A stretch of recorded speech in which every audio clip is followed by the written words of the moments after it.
इस बार विक्रम बेताल की जो स्टोरी है, आपको एक आश्चर्य होगा कि हार्वर्ड यूनिवर्सिटी में एमबीए विद कम्युनिकेशन करने वाले स्टूडेंट के लिए ये ऑफिशियल बुक है।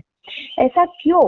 तो बोलते हैं कि ये बुक में बहुत सारे एथिक्स है, वो समझने के लिए हमें ये बुक पढ़ना है। इसमें अपने मन की कसरत करनी है। हम कुछ नया कर रहे हैं, हर बार हम नया करते हैं। इस बार हमने विक्रम बेताल की स्टोरी जो सुनी है, लेकिन उसको नए अंदाज से लेना है। हम आगे का हिस्सा पढ़ेंगे और तो बोलेंगे उसमें आगे आगे क्या होगा, उसमें कोई न्याय देना होगा। जैसे पापी कौन है, दोषी कौन है, तो कौन है वो हमारे हिसाब से देना है।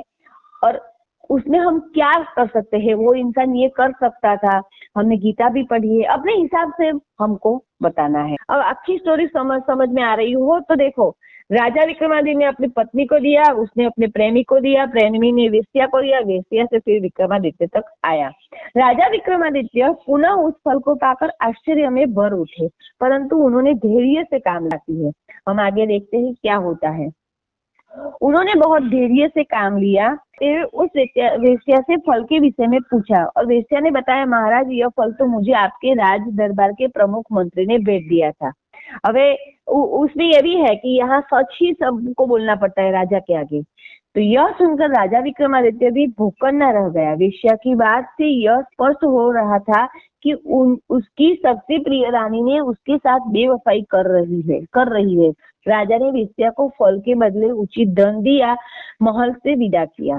वेश्या के महल से जाने के तुरंत बाद राजा अपनी रानी के कक्ष में पहुंचा। उसने रानी से पूछा, प्रिय, मैंने तुम्हें अमृत का फल दिया था, क्या तुमने उसे खा लिया? हाँ महाराज, वह फल तो मैंने उसी दिन ही खा लिया था। क्या मैं कभी आपकी आज्ञा के विरुद्ध जा सकती हूँ? रानी ने राजा को संतुष्ट करते हुए उत्तर दिया। फिर यह फल पुनः मेरे पास कैसे लौट कर आया? राजा ने प्रश्न किया। राजा के हाथ में उस फल को देखकर रानी तुरंत ही समझ गई कि उसका झूठ पकड़ा चुका है। वह अपने द्वारा दिए गए राजा के प्रति बेवफाई के अपराध की राजा से माफी मांगने लगी, परंतु राजा का अब उस रानी से मोह भंग हो चुका था। उसकी रानी को तो कोई दंड नहीं दिया, परंतु स्वयं राजपाट, घर परिवार और आदि सब कुछ त्याग कर वन में जाकर सन्यासी का जीवन जीने लगे। राजा विक्रमादित्य के राजपाट त्याग देने के पश्चात धारानगरी की दुर्दशा हो गई। रानी भी अपनी करनी से लज्जित थी। इसी कारण उसने अपना शरीर त्याग दिया। देवराज इंद्र से धारानगरी की ऐसी दुर्दशा देखी न गई और उन्होंने राजा विक्रमादित्य को अनुपस्थित में एक देवदूत धारानगरी की देखभाल करने के लिए नियुक्त कर दिया। उधर विक्रमादित्य कई वर्षों तक वन में रहकर तपस्या करता रहा। तपस्या करते हुए उसे एक दिन विचार आया कि मेरे बाद धारानगरी का न जाने क्या हाल हुआ होगा।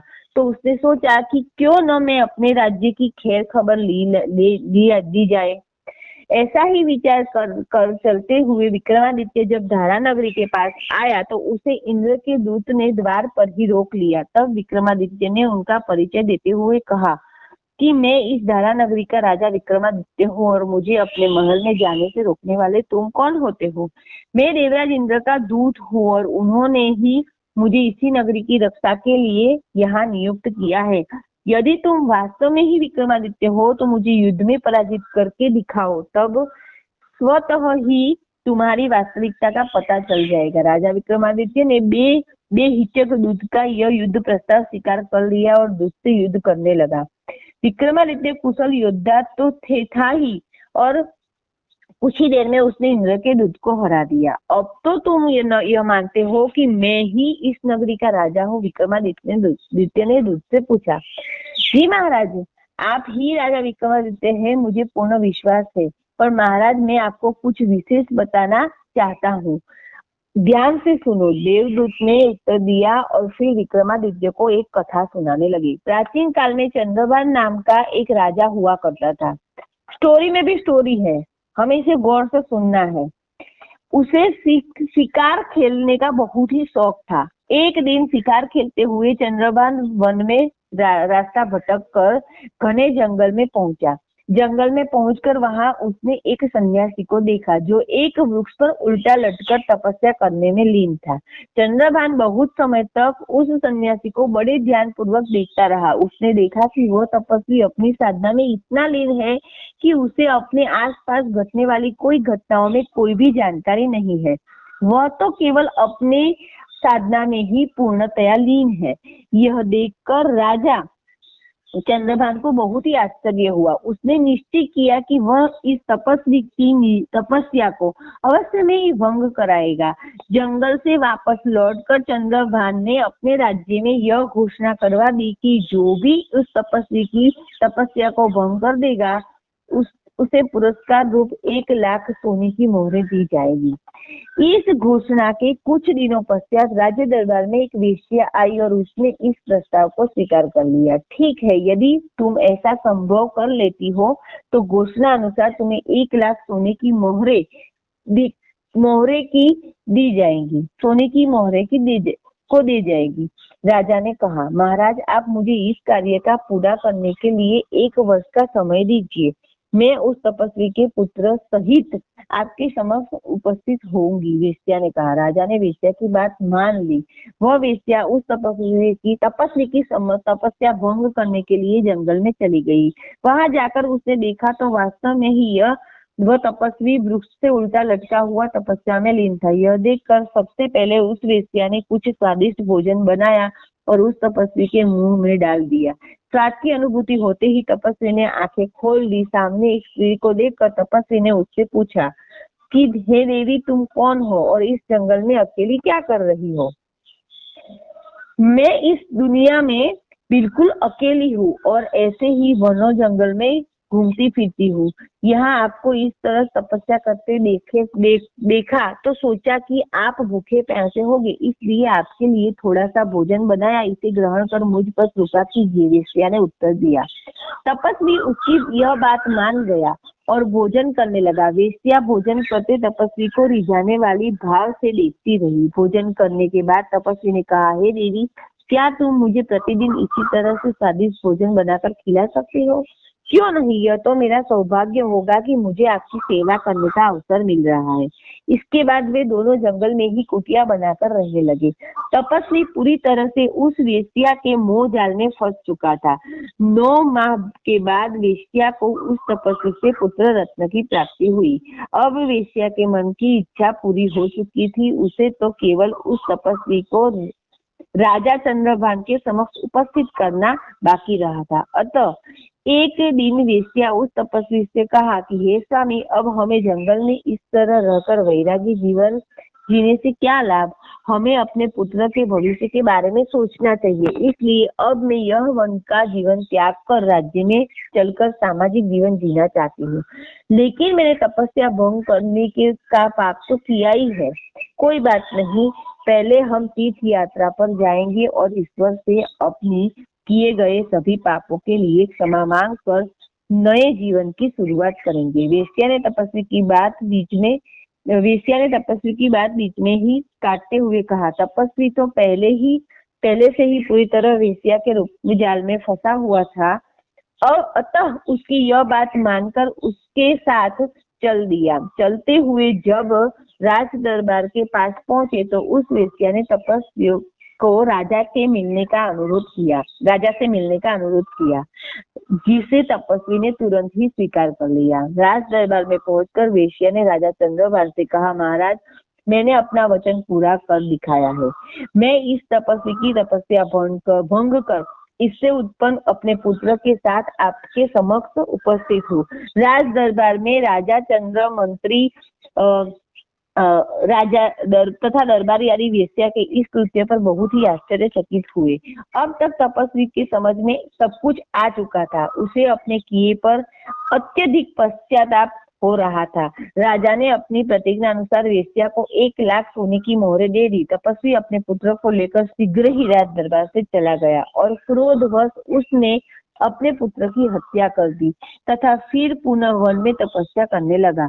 घोर तपस्या और साधना करते हुए उसने कई दुर्लभ सिद्धियां प्राप्त कर ली और इन्हीं के सहारे राजा की दुष्टता के लिए दंडित करते हुए उसे भस्म कर दिया। बाद में वेश्या को भी अपने किए गए कृत्य पर बहुत ही आत्मग्लानि हुई और उसने भी विष पान कर अपने आप को समाप्त कर लिया। इधर राजा को दंड देने के बाद तपस्वी ने भी अपना शरीर त्याग दिया। तीनों मर गए, लेकिन उनकी शत्रुता समाप्त नहीं हुई और उन्होंने पुनः जन्म लिया। मर गए लेकिन शत्रुता समाप्त नहीं हुई। इस स्टोरी को इस बड़े ध्यान से सुनना पड़ेगा, क्योंकि स्टोरी में स्टोरी और एकदम टर्निंग पॉइंट आते रहते हैं। कथा को आगे बढ़ाते हुए देवदूत ने विक्रमादित्य से कहा, राजन, वह वेश्या इस जन्म में तुम्हारी पत्नी बनी और उसे कर्मों का फल पुनः मिल गया। इस बच्चे को योगी ने पुनः मार दिया। राजा चंद्रभान भी अगले जन्म में उसी तपस्वी का शिकार हुआ। वह तपस्वी अभी भी तपस्या करने की ग्लानि से मुक्त नहीं हुआ और बेताल बनकर अब तक वृक्ष पर उल्टा लटका हुआ है। राजन, मेरी यह कथा यहीं पर समाप्त हुई, लेकिन तुम्हारा जन्म प्रजा की सेवा करने के लिए हुआ है। चंद्रभान अगले जन्म में उसी तपस्वी का शिकार हुआ है, लेकिन यह कथा यहीं पर समाप्त हुई, लेकिन तुम्हारा जन्म क्या हुआ है कि प्रजा की सेवा के लिए हुआ है। अतः तुम इन सब बातों से पूर्णतया सावधान रहकर प्रजा का पालन करो और अपने राज सिंहासन को पुनः ग्रहण करो। दूत अपनी बात को समाप्त कर राजा विक्रमादित्य से विदा लेकर देवलोक चला गया। विक्रमादित्य ने भी देवदूत की बात मानकर अपना सारा ध्यान राज्य कार्यों में लगा दिया। अपने प्रिय राजा के लौटने से सभी दरबारी और प्रजा भी अत्यंत प्रसन्न थी। सिंहासन संभलने के कुछ समय बाद एक दिन जब विक्रमादित्य अपने दरबार में बैठा दरबारियों से सलाह मशविरा कर रहा था कि अचानक एक साधु राज दरबार में आया और विक्रमादित्य से एक फल सौंप कर वापस चला गया। यह देखकर विक्रमादित्य को बहुत आश्चर्य हुआ। उसने वह फल अपने मंत्री को देकर संभाल कर रखने का आदेश दिया। अगले दिन पुनः वह साधु आया, फिर फल को देकर उसी तरह से चला गया। इस तरह से यह सिलसिला लगातार चलता रहा। वह साधु प्रतिदिन आकर राजा को एक फल सौंप कर चला जाता। एक दिन विक्रमादित्य वन में शिकार के लिए जाता है, तो वन में भी वह साधु उसे मिलता है तथा प्रतिदिन की तरह राजा को एक फल देता है। राजा वह फल प्रसन्नता से लेता है, परंतु तभी वहां वृक्ष पर बैठे एक वानर की दृष्टि उस फल पर पड़ती है और वह राजा के हाथ से एक ही झपट में वह फल ले भागता है। वह वानर भी उस फल को संभाल नहीं पाता और परिणाम स्वरूप वह फल उसके हाथ से छूटकर जमीन पर गिरकर टूट जाता है।